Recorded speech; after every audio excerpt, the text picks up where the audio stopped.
এভাবে গুনে গুনে ঘুষ নিচ্ছেন পুলিশ কর্মকর্তা। আসামিকে গ্রেপ্তার না করার শর্তে কয়েক কিস্তিতে লাখ টাকা ঘুষ নেওয়ার একটি ভিডিও ভাইরাল হয়েছে সামাজিক যোগাযোগ মাধ্যমে। জানিয়ে চলছে তুমুল চাঞ্চল্য। ভাইরাল হওয়া ভিডিওতে দেখা যায় এসআই মোহাম্মদ আলিমউদ্দিন থানার বৈঠকখানায় পায়ের উপর পা তুলে বসে তার পাশে বসা অপর ব্যক্তিকে বলছেন পুরো টাকা ঠিকমতো গুনে দিতে। তখন পাশে থাকা অপর লোক টাকা গুনে তার দিকে এগিয়ে দিয়ে বলেন পুরো 20,000 টাকা আছে, গুনে নেন। তখন এসআই মোহাম্মদ আলিমউদ্দিন বলেন গোনা লাগবে না, এটা বলেই পকেটে ঢুকান টাকা। বুঝাই তুমি কইলে বুঝবা ম্যাজিস্ট্রেটে সিল করার পরে বুঝছো সিল করার পরে যদি তুমি উঠাও না বুঝি নিছি আর কাম নাই। আমি কই টাকা নেওয়ার পর এসআই মোহাম্মদ আলিমউদ্দিন মাথায় হাত দিয়ে ওই ব্যক্তিকে বোঝান ম্যাজিস্ট্রেট সিল দেওয়ার পর যদি মামলার কাগজ উঠাও তাহলে আমি সেফ, আর যদি এর আগে দেন তাহলে আমি বিপাকে পড়তে হবে। উকিল ওসি সবাই ঝামেলা করে।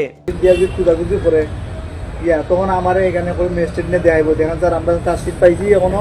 জানা গেছে আসামিকে গ্রেপ্তার না করার শর্তে কিস্তিতে এভাবে লাখ টাকা ঘুষ নেন সিলেটের বিশ্বনাথ থানার এসআই মোহাম্মদ আলিমউদ্দিন। সূত্র জানায় ঘুষ দিয়েও কাজ না হওয়ায় টাকা ফেরত চান ভুক্তভোগী, কিন্তু বিষয়টি বারবার অস্বীকার করেন এসআই। এর আগেও ঘুষ লেনদেনের দুটি ভিডিও গোপনে ধারণ করে রাখেন ফয়সাল নামের ওই ভুক্তভোগী। পরে মঙ্গলবার বিকেলে একটি ভিডিও সামাজিক যোগাযোগ মাধ্যমে ছড়িয়ে দেন তিনি।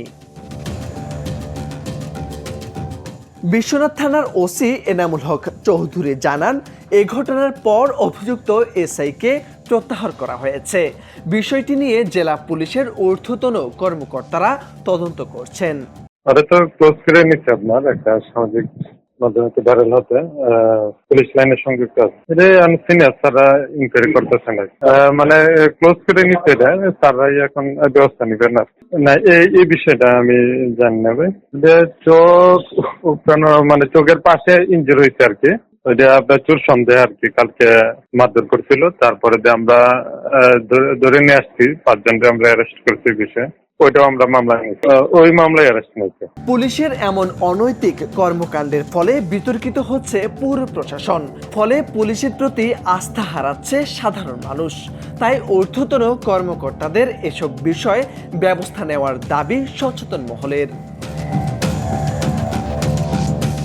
মোর্শেদ আলম, সময়ের আলো।